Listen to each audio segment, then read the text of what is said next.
Dios fortalezca sus vidas. Abre por favor rápidamente, mis hermanos, en la carta a los Hebreos, capítulo 11. Usted ya sabe que es la galería de los héroes de la fe. No fueron ellos, sino la fe que los asistió. Capítulo número 11, versículo inicial de Hebreos, que dice: y es la fe la seguridad que se tiene de cosas esperadas, la prueba que hay de cosas que aún no se ven. Lo es porque en virtud de ella nuestros mayores alcanzaron un buen testimonio. También leamos por favor rápidamente Santiago, la carta del apóstol Santiago, aunque breve, es muy sustanciosa. Vamos a ver.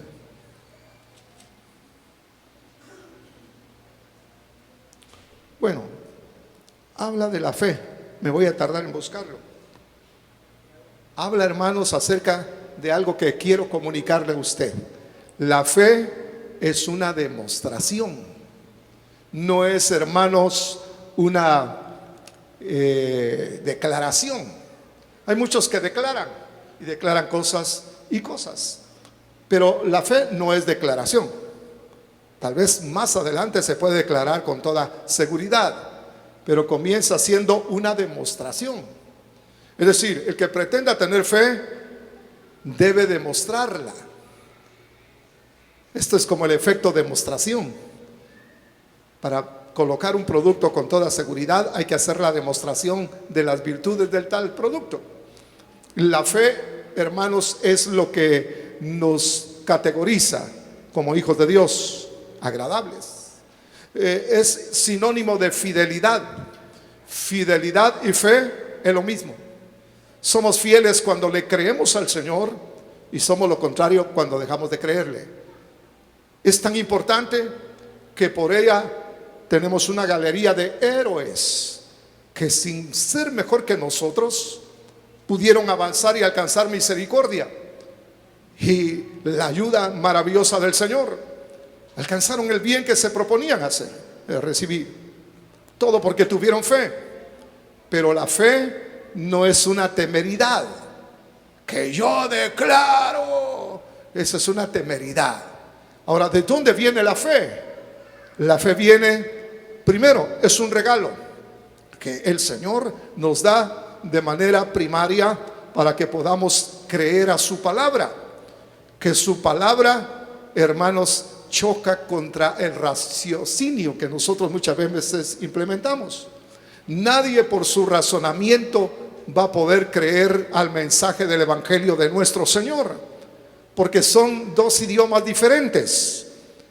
Cuando el raciocinio se impone, hermano, es algo natural, terrenal, y con eso no se puede distinguir, no se puede, ¿cómo se llama?, discernir el mensaje del Evangelio de nuestro Señor, porque le parecerá una locura cuando escuche que alguien le ama de una manera entrañable y que quiso morir como un pecador para poder salvarnos de la condición mala en que yacía nuestra alma. Eso es chocante a la mente. Fíjese, cuando llegó a Atenas el apóstol Pablo con el mensaje meridiano de la palabra del Señor, todo marchaba más o menos bien, porque eran muy razonadores allá, hermanos, los estoicos y los epicúreos, grandes filósofos. Pero cuando llegó al punto de decir de la resurrección de los muertos, ahí se atrancó la comunicación. Te vamos a oír en otro tiempo, le dijeron. Y creyeron que el apóstol Pablo estaba fuera de lugar, hablando de algo que ninguna persona, hermano, puede hablar con sus verdaderos sentidos, al menos que sea la comunicación del Evangelio, que tiene como base la resurrección de Jesucristo, nuestro Señor. Si Él no hubiera resucitado, estaríamos en graves problemas de engaño, porque nos estaríamos engañando a nosotros mismos de hablar de una esperanza incierta. Pero lo hermoso es que la tumba del Señor se quedó vacía y en cambio llenó nuestro corazón. Aleluya. Su presencia se vino a nuestro corazón y tenemos una realidad que no podemos negar. No podemos olvidarla, no podemos marginarla. No podemos minimizarla. Llegó el Rey de Reyes, el Señor, a llenar nuestro corazón, a satisfacer nuestra alma y a hacer a un lado el ego para que podamos ser verdaderamente personas felices en la tierra. Son idiomas diferentes. Y dice la Biblia que el hombre natural no puede concebir las cosas espirituales, porque todo lo del Señor es espiritual y su palabra hay que discernirla atendiendo a enseñanzas de personas espirituales, utilizando el idioma, los conceptos del espíritu. No es, hermano, ponerle un razonamiento natural a la Biblia o utilizar términos naturales.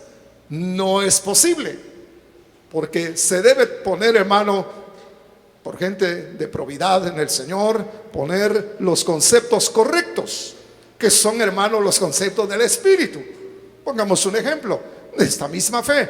El Señor nos dice que caminemos ya no según la vista, ya no como hombres naturales, sino por medio de la fe, hombres espirituales, porque esa vida es superior a la natural.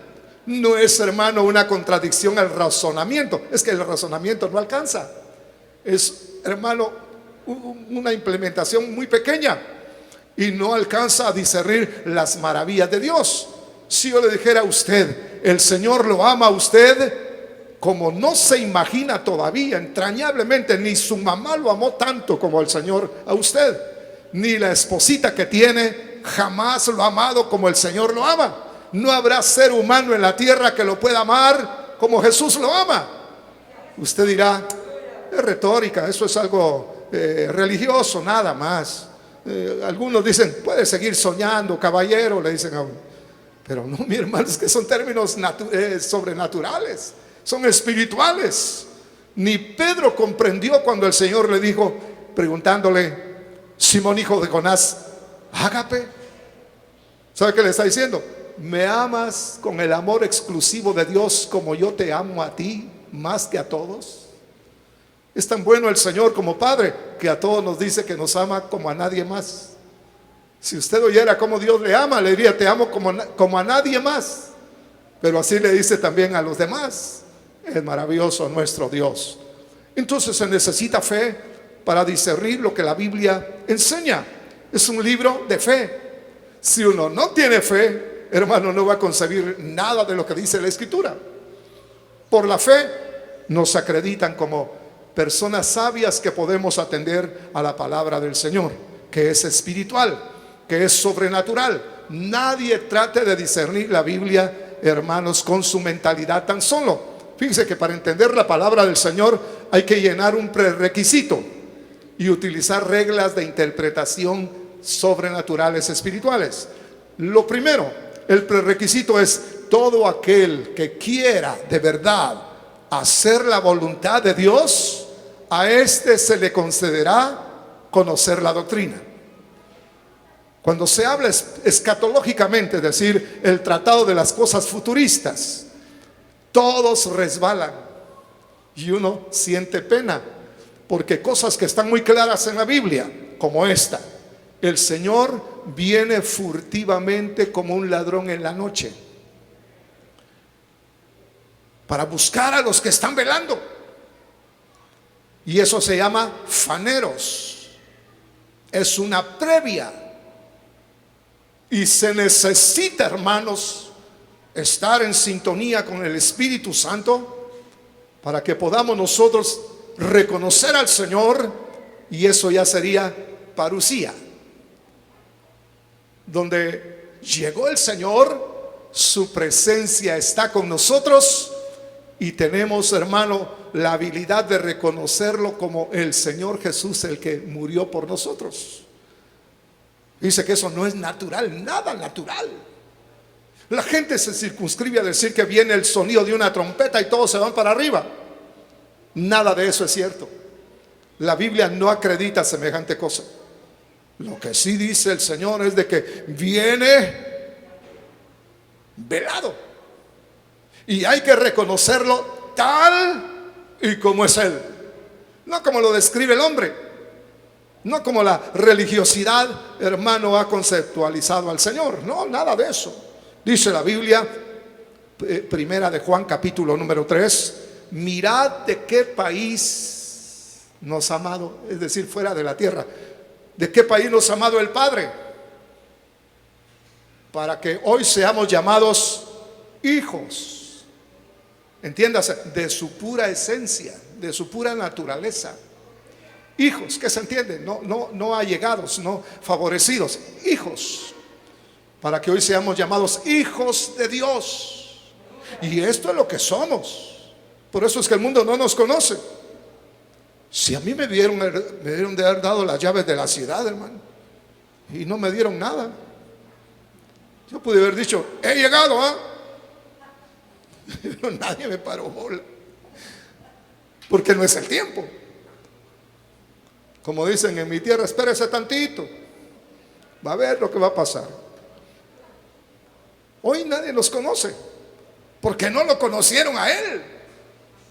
Si lo hubieran conocido, hasta la venia nos harían, hermano, porque somos los que proclamamos su poder, su verdad, para que la gente abrace la fe. Aleluya, somos los heraldos de la verdad, somos los testigos de la realidad de nuestro Señor, favoreciendo al hombre. Aleluya. Pero sabemos, y espero que usted ya lo sepa, pero sabemos que cuando Él se manifieste, en la previa pues, lafaneros, pero sabemos que cuando Él se manifieste, seremos semejantes a Él. Fíjese la metamorfosis. Seremos semejantes a Él porque le veremos tal y como es el Señor. Eso es irrebatible. La gente que quiera rebatir eso es porque están en otra sintonía, mi hermano, y no en la verdad de su corazón. Fíjese lo que viene. Seremos semejantes a Él. Y ahí recién podríamos salir de la tierra en el arrebatamiento. Nunca diga rapto. No hay ningún rapto. Jesús no viene a robar nada. Él es el dueño de la iglesia. Él viene a trasladarla hacia las nubes. Aleluya, donde será el encuentro definitivo con el Señor. Porque la faneros y la parucía son lo previo. Pero fíjese que nadie lo entiende. Y dice uno, ¿serán o se están haciendo? Porque yo lo leo muy claro. A mí me han dicho, habla de otra cosa, pastor, habla de otra cosa, tú tienes mucho que decir. Es que no me da la gana hablar de otra cosa. Yo quiero que la gente entienda que estamos a punto de ver la llegada de Jesús a la tierra.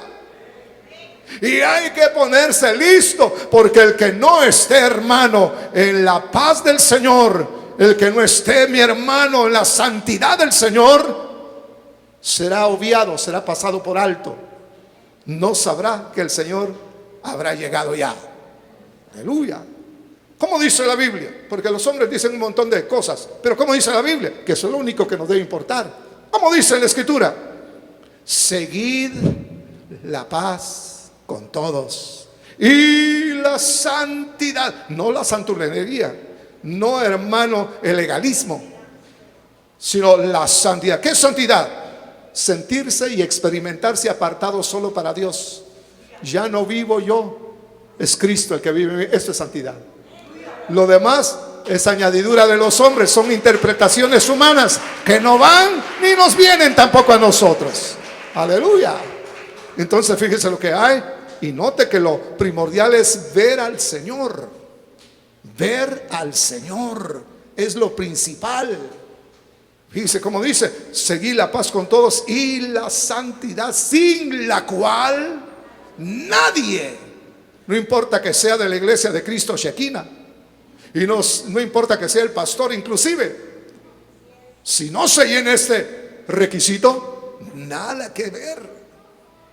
Nada que ver. Fíjese cómo le dicen el mensaje a Éfeso. Todo está bien, iglesia, dice. Tienes fe, tienes paciencia, discernimiento inclusive para saber quiénes son apóstoles y quiénes son falsos. Pero tengo contra ti, qué triste que tenga algo en contra de nosotros, pero tengo contra ti que abandonaste tu primer amor. ¿Qué es eso? la marca indeleble que nos puso el Señor cuando conquistó nuestro corazón. ¿Se recuerda de los apóstoles? Cuando hizo el Señor la pesca milagrosa, se tiraron de rodillas y le dijeron: Señor, apártate de mí, porque soy mal hablado todavía, gasto chistes colorados, me doy mis licencias, soy un hombre pecador, Señor, mejor apártate de mí, por el temor que le cayó. Mi hermano, el Señor nos habla muy claro, pero hay que ascender hacia el Espíritu. De lo contrario, aunque usted lo sepa mentalmente, no le va a servir. Tiene que anidarse en su corazón y cautivarlo y normarlo, que se vuelva usted como una persona que camina, ¿qué le digo, hermano? Como una persona cibernética, que hace lo que su amo le pide y punto. Qué impresionante es esto. Ya no es, bueno, sí voy a obedecer, bueno, no, así no es por amor. Estás cautivo del amor de Jesús. Entonces es que vale el asunto, hermano. Si no, pregúntese por qué aplazan a la iglesia de Éfeso si es intachable. Solo tiene un problema: que abandonó su primer amor. Y eso es catastrófico. Eso es ser un cristiano tibio. Por eso compramos allá, hermano, un termómetro, y a todos los vamos a ver si están tibios, si están calientes o ya se enfriaron. Tiene que decir por lo menos 37 grados. Aquí tenemos a nuestras doctoras que nos van a ayudar. Al primero pongan al pastor a ver si no está cuenteando. Muy bien, porque aquí o nos vamos o tendremos, hermano, el desagrado de quedarnos a la tribulación. Hay algunos que dicen: no, toda la iglesia se va a quebrar la cara si no se ponen listos. Eso sí les viene. Pero hay una multitud de gente que fueron a lavar sus ropas. Fíjense que estaban vestidos, pero ensuciaron sus ropas, y entonces los mandaron a la gran tribulación a lavar sus ropas. Esos no son impíos, eran hermanitos que no quisieron lavar sus ropas, es decir, que no quisieron practicar la justicia de donde le vino, que es la justificación de Jesús. Entonces hicieron como querían, hablaron mal del prójimo, se dieron sus licencias, andaban mal. Y lo que no saben es que estaban ensuciando sus ropas. Hemos hablado de las ropas. ¿Sabía usted que el cristiano, desde que conoce a Jesús, lo visten de blanco? Lo justifican y le ponen una túnica blanca. El problema es que no la vemos porque es espiritual. Y si usted no tiene fe, va a creer que estoy fantaseando. Pero si tiene fe, va a decir: caramba, Señor, no había yo medido que estoy vestido de blanco y no me puedo arrimar a cualquier lugar porque se me va a ensuciar, ¿verdad? Así que es cuestión de fe, es cuestión de creerle al Señor, mis hermanos. La fe nos va a permitir comprender aún las cosas más alambicadas de la palabra del Señor. Después entran las reglas de interpretación, como esta, hermano, que está escrito. No uno puede, hermano, salirse de la Biblia y creer que está, hermano, discerniendo la verdad. Lo que está haciendo es engañándose a sí mismo. Entonces uno tiene que saber qué es lo que está escrito. Cuando venga una pregunta capciosa, siempre hay que contestar como Jesús: ¿qué está escrito? Lo segundo, ¿cómo lees? Hay gente que lee prejuiciadamente, ya tiene sus propios conceptos y lo que quiere es que le abonen su tesis, su manera de creer. No, eso no es posible. Hay que leer con humildad. Me gusta, y con esto termino por causa del tiempo, mis hermanos, cuando el profeta Daniel comprendió que la verdad estaba en las profecías del profeta Jeremías, se humilló a leer y logró entender que la transmigración que había sucedido en Babilonia de 70 años ya estaba cumplido, pero nadie hacía nada, fíjese. Pero como él lo entendió, se dio a interceder. Las intercesoras tienen que comprender que deben de entender por qué van a interceder y por quién. Pasó intercediendo Rahem, Rahem, clamaban. Quiere decir misericordia, Señor, como hemos hecho nosotros acá. Misericordia. Y nada lo hizo desistir de clamar. 21 días sin respuesta. Y nada lo hacía desistir, hermano, de estar orando, clamando, en oración, en ayuno. Este sí estaba ayunando, este no estaba aguantando hambre, este estaba ayunando. No es gracioso aguantar hambre, porque hasta un problema estomacal va a tener. Pero si el Señor embarga su voluntad, su corazón, le va a ayudar a interceder, a ayunar correctamente. Porque ¿cuál es el ayuno que quiere el Señor? Que soltemos nudos de opresión, que compartamos el pan con el necesitado, etcétera, hermano. No estar aguantando hambre. Es necesario cambiar de actitud. Pues como estaba clamando aún sin respuesta, porque estaba embebido de la verdad del profeta Jeremías, que ya había, hermano, culminado el tiempo de la transmigración, clamó y clamó, intercedió, se humilló, lloró. De tal manera que a los 21 días llegó el ángel Gabriel diciéndoles: desde que tú te diste a entender la palabra, ya salió la respuesta. El problema es que se me puso en medio un montón de príncipes y potestades del enemigo y no me dejaron pasar. Y como estaban tercos, yo tuve que llamar a Miguel, el gran príncipe, el gran guerrero de Dios. Cuando llegó, batió demonios por todos lados, hermano, hasta que le abrió paso libre a Gabriel, que llevaba el mensaje a Daniel. Fíjese la manera de hacerlo. Hay que entender y no distraernos con las... Hay un problema: los religiosos siempre tienen sus propios mandamientos que difieren de lo que dice la Biblia. Si uno se pregunta muchas cosas, tal vez en el bagaje, hermano, religioso, algo tal vez se nos ha quedado a nosotros. Y hay que sacar toda esa inmundicia, porque no es de Dios. Muchos ejemplos podría ponerle, hermano, pero el tiempo se nos ha escapado.